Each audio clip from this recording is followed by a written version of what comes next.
Good evening and welcome to Ville News.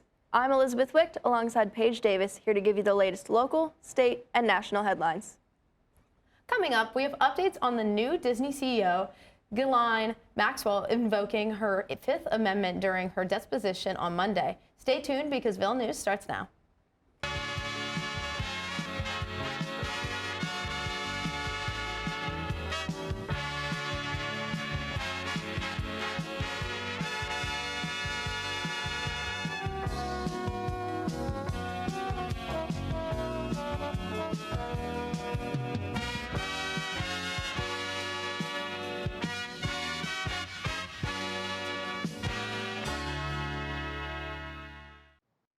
Disney fans rejoice as Josh D'Amaro is announced the future CEO of the Walt Disney Company, following Bob Iger. The early announcement came as a surprise to many, as the announcement was rumored to be made later this year, but following a unanimous vote by the board of directors, Bob Iger said, quote, "Josh is an exceptional leader and the right person to become our next CEO," end quote. D'Amaro has been with the Disney Company for the past 28 years, most recently holding the position of Disney Experiences and Products Chairman.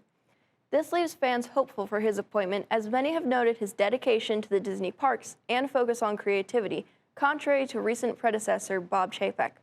When the announcement was made, D'Amaro said, quote, "The most important part of Disney will always be the people. I don't know everything, but I do know you, and I know I can help," end quote.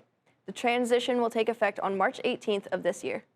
The House Oversight Committee's investigation into Jeffrey Epstein has had another setback after Ghislaine Maxwell, Epstein's longtime associate, declined to answer questions in her deposition on Monday, February 9th.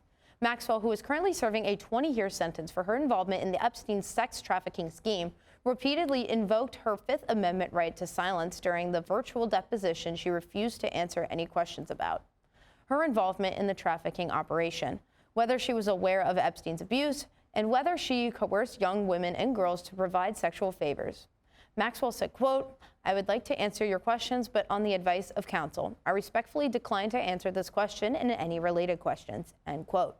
She also declined to name any additional co-conspirators to the House committees. Maxwell's lawyer, David Oscar Marcus, suggested that there is what he described as a, quote, "straightforward path," end quote, to obtaining the full truth. Quote, "Ms. Maxwell is prepared to speak fully and honestly if granted clemency by President Trump," end quote.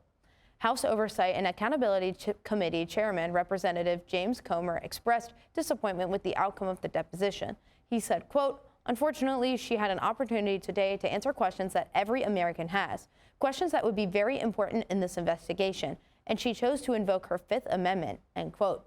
Despite the setback, Comer said the committee's investigation will continue. 5 more depositions have been confirmed, including retail billionaire Leslie Wexner, former President Bill Clinton, and former Secretary of State Hillary Clinton.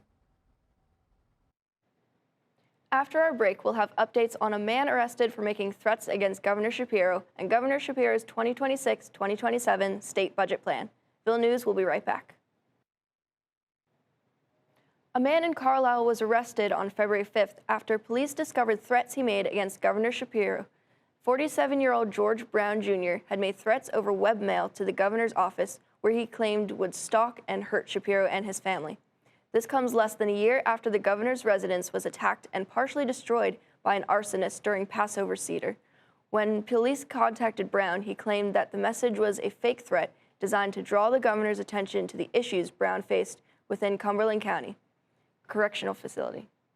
Brown claims he was injured and lost sight in his right eye, and he mentioned this in his threat before saying, quote, "So let's see if this message will get your attention," end quote. Police have filed charges against Brown for terroristic threats and harassment, which both constitute misdemeanors in Pennsylvania. A preliminary hearing is set for March 2nd. What do minimum wage, education, and housing all have in common?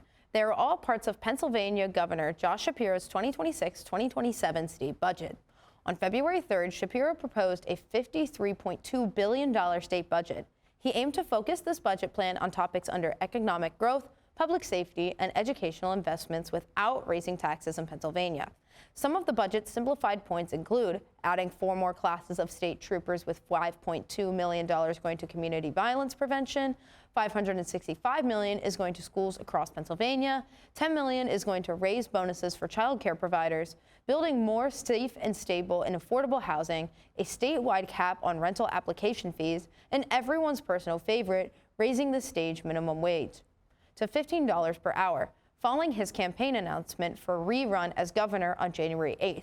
This is a huge step forward for Shapiro after having a PA be on the rise. As many outlets have reported, overall, the aim is to better the economy and wellness within the state.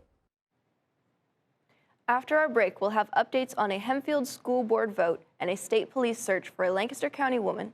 Ville News will be right back.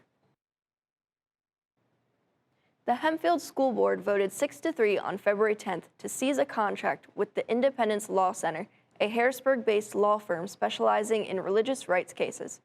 Other Lancaster County school districts, including Elizabethtown and Penn Manor, have worked with ILC to pass policies limiting student-athlete participation in teams aligning with their sex assigned at birth. The firm is affiliated with the Pennsylvania Family Institute, a nonprofit devoted to religious liberty and traditional family values. Its lawyers have helped win significant religious liberty rulings at the U.S. Supreme Court, including the case of a Lancaster County postal worker who objected to being required to work on Sundays. Prior to the February 10th vote, Republican members said the majority ignored past board practices to rush the ILC matter to a vote. A Lancaster County woman is still at large after failing to appear in court in relation to her moving the body of a man who overdosed in her house in 2023. Wendy Reinhardt Miller, age 61, currently faces charges of, quote, abuse of a corpse, obstruction of justice, and tampering with evidence, end quote. Her case is in relation to the now deceased Daniel Heckinseth from Red Lion, York County. He was reported missing on January 15th, 2023 by his sister and was later found on January 19th in Newcastle County, Delaware. Heckinseth was found in the back of a vehicle that had been parked for days, covered in 2 blankets and missing his shoes and glasses. Witness interviews recalled that Hesketh traveled to Miller's house in Kirkwood on the 13th to meet another woman staying at Miller's. After Hesketh's jacket was found in the second-floor bathroom, a friend of Miller's detailed to her asking him to stop by on the 14th to help her. The witness then observed Hesketh with a syringe in his, quote, arm and said, quote, stone cold dead, end quote. When the witness denied helping Miller, he observed 2 unidentified men moving Hesketh's body into a car. Later, after Miller had followed the witness's car after he pulled off at St. Augustine Beach, the witness had told Miller in relation to Hesketh to, quote, do the right thing, end quote. According to Fox 43, if you have any information or tips on her location, contact PSP Lancaster at 717-299-7650 and ask for Trooper Long. That's all we have this week for Ville News. I'm Elizabeth Wicht. And I'm Payje Davis. Thanks for watching, and make sure to tune in next week for the latest local, state, and national headlines.